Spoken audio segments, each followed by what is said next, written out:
बिस्मिल्लाहिर्रहमानिर्रहीम। अस्सलाम वालेकुम फ्रेंड्स। आज का हमारा टॉपिक है जर्नल। और जर्नल में हमें क्या करना होगा, हमें अपनी transactions primary books of account से ट्रांसफ़र करनी होगी जर्नल में। और उसको ट्रांसफ़र करने के लिए, उन ट्रांजैक्शंस को ट्रांसफ़र करने के लिए हमें कुछ अकाउंटिंग रूल्स को फॉलो करना पड़ेगा। अब वो कौन से अकाउंटिंग रूल्स होंगे, कैसे फॉलो किया जाएगा, जर्नल में किस फॉर्मेट के हिसाब से रिकॉर्ड किया जाएगा, ये सब हम आज की क्लास में देखेंगे।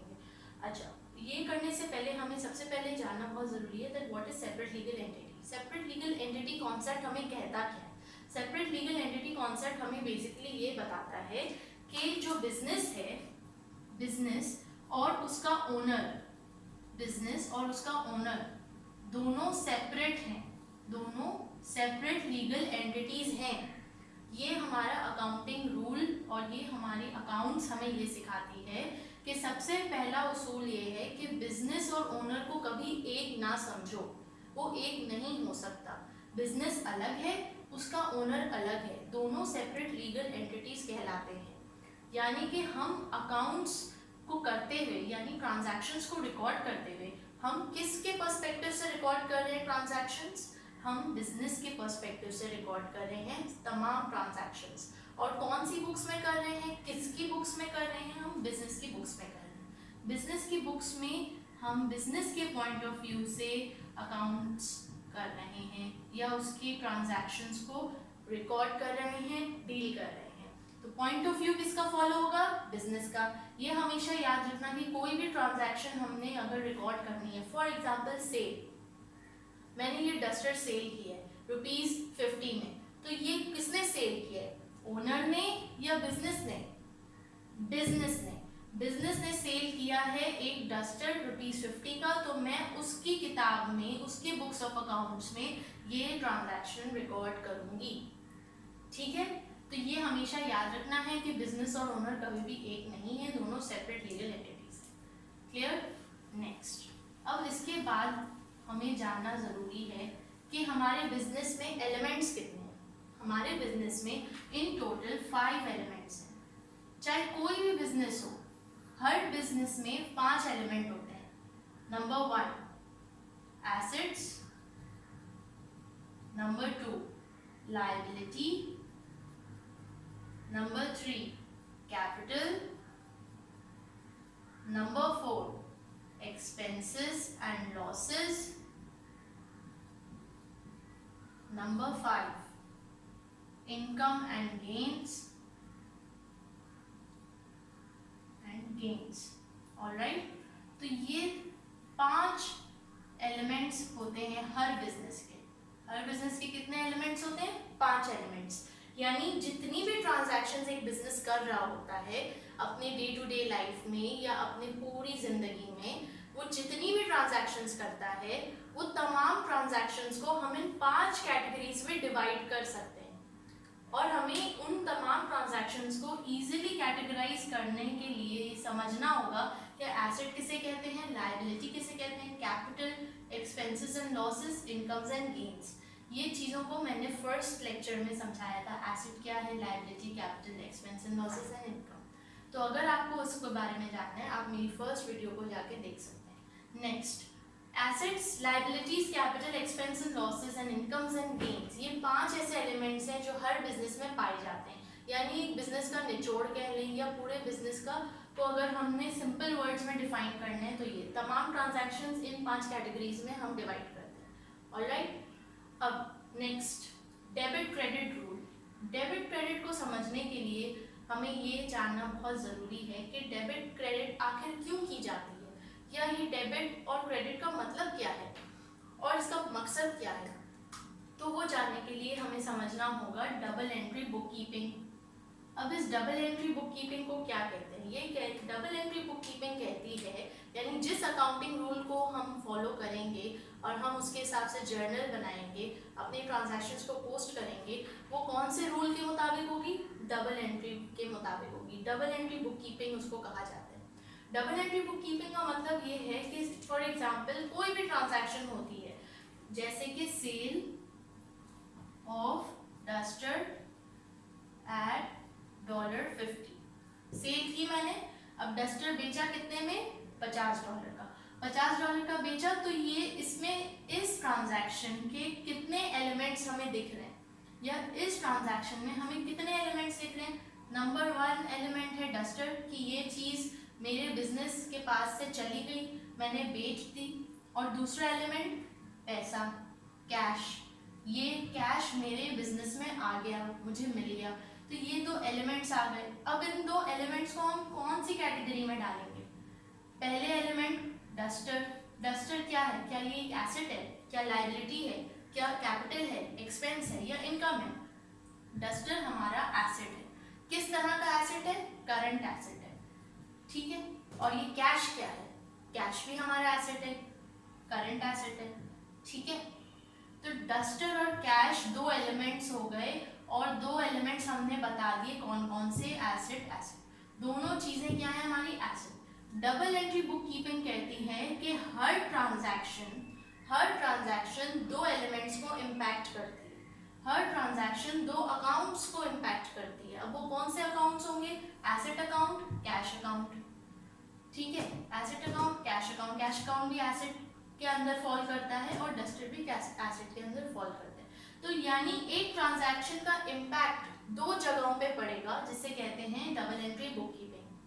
इस तरह हम और ट्रांजैक्शंस आगे चल के करेंगे तो आपको और भी क्लियर हो जाएगा कि डबल एंट्री बुक कीपिंग का कॉन्सेप्ट क्या है और हर ट्रांजैक्शन कैसे 2 एलिमेंट्स को या 2 अकाउंट्स को अफेक्ट करती है। तो जब एक ट्रांजैक्शन 2 जगहों को अफेक्ट कर रही है उसे कहते हैं double entry bookkeeping. Okay, अब next double entry bookkeeping के बाद हमें डेबिट क्रेडिट के बारे में जानना होगा कि डेबिट क्या है और क्रेडिट क्या है। डेबिट को सिंपली ये समझो कि ये तुम्हारा लेफ्ट हैंड साइड है, और क्रेडिट को सिंपली ये समझो कि ये तुम्हारा राइट हैंड साइड है, ठीक है। अब अकाउंटिंग के कुछ रूल्स होते हैं। जर्नल में आप ट्रांजैक्शन को ऐसे ही इनफॉर्मली नहीं लिख सकते कि हाँ मैंने बेचा 1 item of duster sold at the rate $50। आप इस तरह इनफॉर्मली नहीं लिख सकते। जैसे हमारे घर में हमारी मदर्स इनफॉर्मल रिकॉर्डिंग कर रही होती हैं और रिकॉर्ड कीपिंग कर रही होती हैं, बजट को लेके चल रही होती हैं, खर्चे लिखती हैं, फीस लिखती हैं, जो भी जितने भी खर्चे होते हैं घर के, वो सब एक इनफॉर्मल तरीके से नोट डाउन कर रही होती हैं, रिकॉर्ड कर रही होती हैं, ताकि फ्यूचर में वो भूल ना जाए कि किसी मासी को पैसे तो नहीं देने बाकी हैं, किसी दूध वाले के पैसे तो नहीं बाकी हैं, न्यूज़पेपर वाले के, ये ट्यूशन वाले के, फला सारे एक्सपेंसेस हमने पूरे कर दिए हैं, सबको सबकी तनख्वाहें दे दी हैं। तो ये सब एक रिकॉर्ड करने के लिए आपकी मदर क्या करती हैं, एक रफ सी अपनी नोटबुक में जैसे उनको समझ आती है अपनी सहूलत के हिसाब से रिकॉर्डिंग करती हैं। लेकिन जब हम बिजनेस के अकाउंट्स में रिकॉर्डिंग करेंगे तो हम बहुत ही फॉर्मल वे में रिकॉर्ड करेंगे। और फॉर्मल वे में रिकॉर्ड करने का तरीका क्या होगा, ये फॉर्मेट।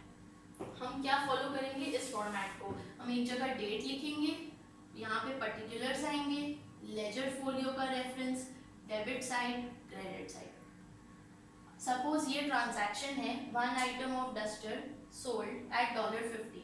तो इसमें तो पहले मैं ये आइडेंटिफाई करूंगी कि मेरे 2 एलिमेंट्स कौन से हैं, डस्टर और ये पैसे। डस्टर बिजनेस के पास से चले गए, पैसे बिजनेस के पास आ गए, ठीक है। तो इन दोनों एलिमेंट्स की रिकॉर्डिंग मैं करूंगी डस्टर अकाउंट एंड दूसरा अकाउंट जो मेरा खुलेगा वो है कैश अकाउंट।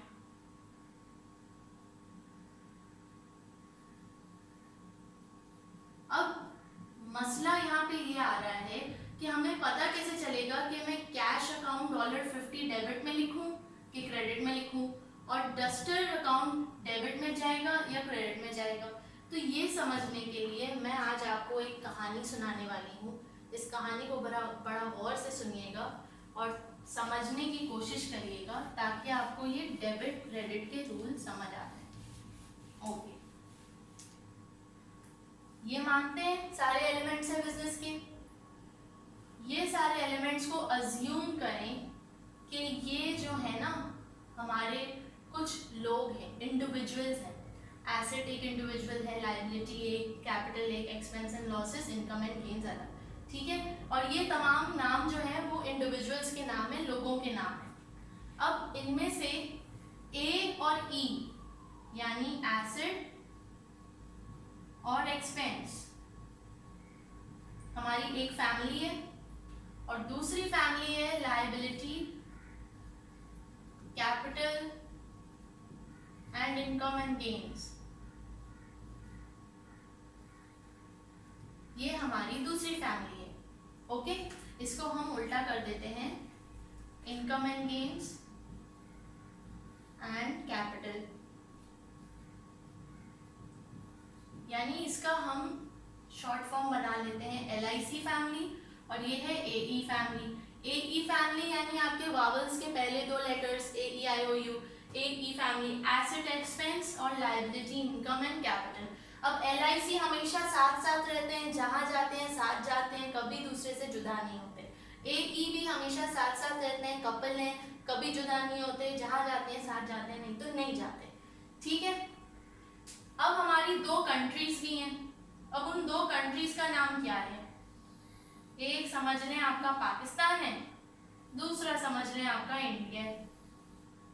पाकिस्तान को हम डेबिट कह देते हैं और इंडिया को हम क्रेडिट कह देते हैं। अब डेबिट क्रेडिट की कहानी भी कुछ इंडिया पाकिस्तान की तरह है कि दोनों एक दूसरे के एंटी हैं, बर्दाश्त नहीं कर सकते एक दूसरे की ग्रोथ, एक दूसरे की तरक्की। तो क्या होता है कि AE तो वैसे रिहाइश कहाँ के हैं? डेबिट के, और LIC रिहाइश कहाँ के हैं? क्रेडिट साइड के। यानी AE की जब भी तरक्की होगी या ग्रोथ होगी तो वो डेबिट साइड में होगी, वो क्रेडिट साइड में नहीं हो सकती। यानी वो क्रेडिट दुश्मन कंट्री में जाएंगे तो हमेशा लॉस ही पाएंगे, हमेशा उनकी डिटोरिएशन ही होगी। लेकिन अगर ये डेबिट साइड में रहेंगे तो फलेंगे, फूलेंगे और बढ़ेंगे। ठीक है, तो AE हमेशा, AE की ग्रोथ कहाँ होती है? डेबिट में, पाकिस्तान में। ऑलराइट, डेबिट साइड में इसकी ग्रोथ होती है, और जैसे ही इसकी ग्रोथ में कुछ कमी आने लगती है, यानी डिटोरिएशन की तरफ जाने लगते हैं, तो डेबिट को आता है गुस्सा, डेबिट हो जाता है सैड और बोलते हैं तुम्हारा इधर कोई काम नहीं, निकलो मेरे मुल्क से, दफा हो जाओ, जाओ क्रेडिट के पास। तो इसको निकाल दिया जाता है डेबिट कंट्री से और पहुंचा दिया जाता है क्रेडिट साइड में। कब? जब AE डाउनफॉल की तरफ होता है, जब AE की तरक्की नहीं हो रही होती। ऑलराइट, तो AE का ये उसूल है, AE जब भी बढ़ेगा तो डेबिट में बड़ा खुश खुश रहेगा, डेबिट साइड भी खुश खुश रहेगा। जहां इसकी डाउनफॉल शुरू, जहां इसकी तरक्की में खराबी होना शुरू, इसको कहां फेंक दिया जाएगा? क्रेडिट में फेंक दिया जाएगा। ठीक है, ये हो गई मेरी AE की कहानी। अब कहानी फैमिली नंबर 2 पे आते हैं, LIC भाई, liability, income and gains and capital. ये बड़ा खुशी खुशी रहते हैं, किधर भाई? ये क्रेडिट कंट्री में बड़े खुशी खुशी रहते हैं और यहीं के निवासी हैं और बड़े पेट्रियोटिक हैं, और जब भी इनकी ग्रोथ होती है तो क्रेडिट साइड बड़ा खुश होता है, क्रेडिट भाई बड़ा खुश होता है, कंट्री बड़ी खुश होती है कि हमारे लोग तरक्की कर रहे हैं, वाह वाह क्या ही बात है, इनकी वजह से हम भी तरक्की कर रहे हैं। लेकिन जहां इनका डाउनफॉल शुरू होता है तो क्रेडिट का भी वही रवैया रहता है जो डेबिट का रहता है, क्रेडिट हो जाता है सैड और हो जाता है बहुत अपसेट, निकाल बाहर फेंकता है अपने मुल्क से LIC को और बोलते हैं जा तू दफा हो जा, यहाँ से निकल जा, मेरी कंट्री से पहुंच जा तुम दुश्मन मुल्क। तो LIC की जब भी डाउनफॉल होगी किधर चला जाएगा? डेबिट कंट्री में, उसको निकाल दिया जाएगा अपनी कंट्री से। और जब LIC की ग्रोथ हो रही होगी तो वो खुशी खुशी क्रेडिट में रह रहा होगा। ठीक है, ये है हमारे अकाउंटिंग के रूल्स। यानी AE निवासी कहाँ के हैं? डेबिट साइड के। LIC निवासी कहाँ के हैं? क्रेडिट साइड के। जब भी दोनों की बढ़ोतरी होगी वो अपने अपने साइड्स में बरकरार रहेंगे, जहां उनकी डाउनफॉल शुरू पलटी खा लेंगे, उनको अपने अपने मुल्कों से निकाल दिया जाएगा। AE को क्रेडिट में फेंक दिया जाएगा, LIC को डेबिट में फेंक दिया जाएगा। ओके, इस कहानी को रखना है याद, और याद रखते हुए हमें सॉल्व करने हैं ये ट्रांजैक्शंस, सॉल्व नहीं करने, रिकॉर्ड करने हैं जर्नल में ये ट्रांजैक्शंस। अच्छा, पहली transaction, set up the business with 5000 cash, यानी बिजनेस खोलो 5000 कैश के साथ। अब 5000 का कैश से बिजनेस खोलो, बिजनेस के पॉइंट ऑफ व्यू से क्या हो रहा है? बिजनेस के पॉइंट ऑफ व्यू से क्या हो रहा है? बिजनेस के पॉइंट ऑफ व्यू से पैसे बिजनेस में आ रहे हैं, कौन लेके आ रहा है? ओनर लेके आ रहा है। तो ओनर लेके आ रहा है तो मेरे दो एलिमेंट्स कौन से होंगे यहाँ पे? पैसे आ रहे हैं यानी कैश आ रहा है, कैश आ रहा है यानी उसको एसेट मान ले। और बिजनेस में कौन लेके आ रहा है ये पैसा? आपका ओनर, बिजनेस का ओनर। तो जब भी ओनर के जेब से पैसा जाएगा बिजनेस में तो वो किधर, उसको कौन से एलिमेंट मानेंगे? कैपिटल। तो दो एलिमेंट्स आ गए, एसेट्स और कैपिटल। अब यानी कि एक ट्रांजैक्शन हमारे दो एलिमेंट्स को असरअंदाज कर रही है, इम्पैक्ट कर रही है। तो ये दो ट्रांजैक्शंस को इम्पैक्ट करने का क्या मतलब हुआ कि हम double entry book keeping follow कर रहे हैं, यानी हर अकाउंटिंग ट्रीटमेंट हम डबल एंट्री बुक कीपिंग के कॉन्सेप्ट को जहन में रखते हुए फॉलो करेंगे। हर ट्रांजैक्शन दो एलिमेंट्स को टारगेट करेगी, इम्पैक्ट डालेगी उसमें। ठीक है, तो अब इसकी रिकॉर्डिंग कैसे करें, आइए देखते हैं। इसकी रिकॉर्डिंग करेंगे हम। एसेट जो है बेटा, एसेट इधर क्या हो रहा है? बिजनेस का एसेट, कैश बिजनेस में आ रहा है। तो जब कैश बिजनेस में आ रहा है तो क्या एसेट की ग्रोथ नहीं हो रही? क्या एसेट बढ़ नहीं रहा हमारा? तो जब एसेट बढ़ता है तो कंट्री खुशी खुशी इसको कहाँ रखती है? कौन सी कंट्री इसको खुशी खुशी रखती है? डेबिट। वो कहाँ के निवासी होते हैं? डेबिट साइड के। तो कैश आ रहा है तो मैं इधर लिख दूंगी कैश अकाउंट 5000 डेबिट कंट्री में पोस्ट कर दिया। क्यों? एसेट की बढ़ोतरी हो रही है। एसेट कहाँ का निवासी है? डेबिट साइड का निवासी है और डेबिट खुश होते हैं उसकी, अगर लोगों की तरक्की होती है तो। ठीक है, दूसरा एलिमेंट कौन सा? Capital. Capital account, capital account किधर डालूं, डेबिट या क्रेडिट? अब कैपिटल भी बिजनेस का बढ़ रहा है या कम हो रहा है? बढ़ रहा है। क्यों? क्योंकि बिजनेस स्टार्ट किया, ओनर ने बिजनेस को पैसे दिए, तो कैपिटल अकाउंट बढ़ रहा है बिजनेस का। तो बढ़ रहा है तो कैपिटल कहाँ का निवासी है? कैपिटल निवासी है क्रेडिट कंट्री का, क्रेडिट कंट्री का निवासी है। और जब भी कैपिटल की ग्रोथ होती है क्रेडिट साइड बड़ा खुश होता है। तो जब बड़ा खुश होता है तो हम कैपिटल को किधर लिख देंगे? क्रेडिट साइड में। ठीक है, फर्स्ट ट्रांजैक्शन क्लियर है? अच्छा, जर्नल बनाने का फॉर्मेट में जो एक चीज शामिल है वो है समरी। इसे कहते हैं समरी, कि हमने एक मिनिमम वर्ड्स में यहाँ पे डिस्क्रिप्शन लिख देनी है कि ये ट्रांजैक्शन में चल क्या रहा है। तो मैं डायरेक्ट कॉपी पेस्ट भी कर सकती हूँ अपनी ट्रांजैक्शन को हूबहू। Setting up business with $5000। Clear? ये हो गई यहाँ पे मेरी एक जर्नल एंट्री कंप्लीट। इस ट्रांजैक्शन की जर्नल एंट्री कंप्लीट हो गई। राइट, दूसरी ट्रांजैक्शन करते हैं। Purchase furniture for $1500 in cash. अब यहाँ पे दो एलिमेंट्स जो अफेक्ट हो रहे हैं वो कौन से हैं? बिजनेस क्या कर रहा है? बिजनेस परचेज कर रहा है फर्नीचर। फर्नीचर क्या है आपका? एसेट है, लायबिलिटी है, कैपिटल है, इनकम गेन्स है या एक्सपेंस है? तो हमें पता चलता है कि फर्नीचर एसेट है। फर्नीचर एसेट हो गया, एसेट लिख दो। For $1500 in cash. दूसरा एलिमेंट कौन सा आ रहा है? कैश का, 1500 कैश का आ रहा है। तो कैश जो है वो क्या है हमारा? वो भी एसेट है। अब हमें देखना पड़ेगा कि फर्नीचर जो हमने खरीदा है वो क्या बढ़ रहा है या कम हो रहा है, मेरे एसेट को बढ़ा रहा है या कम कर रहा है। ये ट्रांजैक्शन मेरे एसेट को बढ़ा रही है। किसके एसेट को बढ़ा रही है? बिजनेस के एसेट को बढ़ा रही है, ओनर के नहीं, बिजनेस के एसेट को बढ़ा रही है। कितने से? 1500 से। तो जब एसेट की तरक्की होती है, एसेट बढ़ता है तो कौन खुश होता है? डेबिट बड़ा खुश होता है। और डेबिट खुश होता है तो डेबिट बोलते हैं मेरे पास ही रहो, तुम लोग तरक्की करो, खूब खाओ पियो फूलो फलो। तो फर्नीचर अकाउंट, फर्नीचर अकाउंट को मैं किधर डाल दूं? डेबिट साइड में। कितने से? 1500। दूसरी चीज कैश। अब जब तुम कोई भी चीज खरीदते हो तो उसके बदले में पैसे देते हो या नहीं? देते हो। तो बिजनेस जो है, बिजनेस के पास अगर फर्नीचर आ रहा है, एसेट आ रहा है, तो कैश जा भी तो रहा है। कैश जा रहा है तो कैश जब जाता है तो क्या चीज कम कर जाता है? एसेट। क्यों? कैश हमारा एसेट है। तो एसेट जब कम हो जाएगा तो कौन दुखी होगा? जब एसेट में डाउनफॉल आएगी तो कौन दुखी होगा? डेबिट बड़ा ही दुखी होगा और उसको बिल्कुल ये नामंजूर होगा कि एसेट मेरे पास रहे। वो बोलेगा तू जा, दफा हो जा क्रेडिट के पास। तो यहाँ पे मैं कैश अकाउंट इधर लिख दूं क्रेडिट साइड में। क्लियर? अच्छा, अब मैं हर जर्नल एंट्री के बाद उसकी समरी नहीं बनाऊंगी। समरी बनाना आपका काम है। It is very easy, you have to do nothing, just copy paste it और explain the transaction in minimum words. Okay, हमारी दूसरी एंट्री हो गई। तीसरी entry, purchase equipment for $2000 cash and table for $800 cash. अब यहाँ पे क्या हो रहा है, परचेज कर रहे हैं इक्विपमेंट।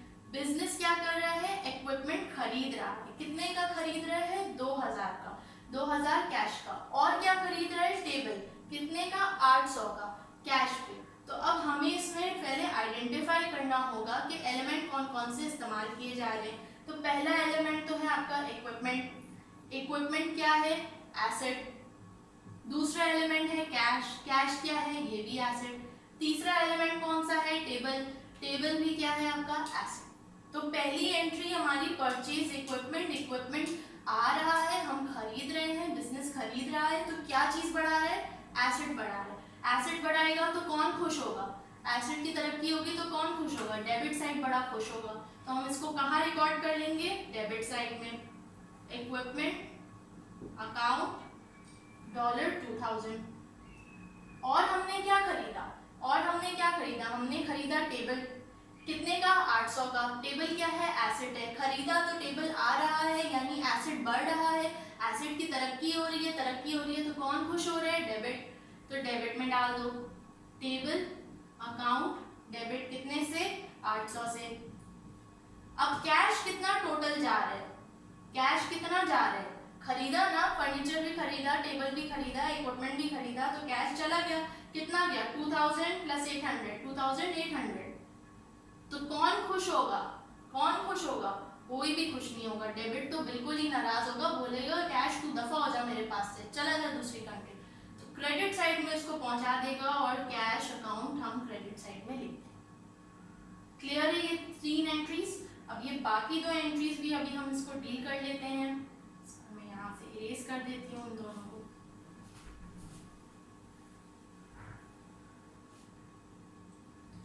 लास्ट 2 एंट्रीज हमारी रह गई हैं, इनको देखते हैं क्या है। ये है बैंक लोन $1000। अब ये लोन कौन ले रहा है, बिजनेस लोन ले रहा है, किससे, बैंक से। कितने का, 1000 का लोन ले रहा है। 1000 का लोन ले रहा है तो उसमें एलिमेंट्स कौन कौन से अफेक्टेड हो रहे हैं, लोन है, तो लोन जाहिर सी बात है एक लायबिलिटी है। और पैसों का मामला है, यानी $1000 यानी कैश, यानी एसेट। ठीक है, तो फिर हमारा एक लायबिलिटी हो गया, एक एसेट हो गया, ये 2 एलिमेंट्स आ गए। अब कैश क्या है, बढ़ रहा है या कम हो रहा है बिजनेस में, कैश जो है बढ़ रहा है। क्यों बढ़ रहा है, क्योंकि लोन लिया है ना बैंक से। जब लोन लेते हैं तो बैंक पैसे देता है बिजनेस को। जब बैंक पैसे देता है बिजनेस को तो जाहिर सी बात है बिजनेस का एसेट बढ़ता है। तो एसेट बढ़ता है तो कौन खुश होगा, डेबिट खुश होगा, तो डेबिट में डाल दो, कैश अकाउंट डेबिट कितना, 1000। लेकिन साथ ही साथ हमारी लायबिलिटी को देखते हैं। लायबिलिटी में क्या हो रहा है, बिजनेस की क्या लायबिलिटी बढ़ रही है या घट रही है।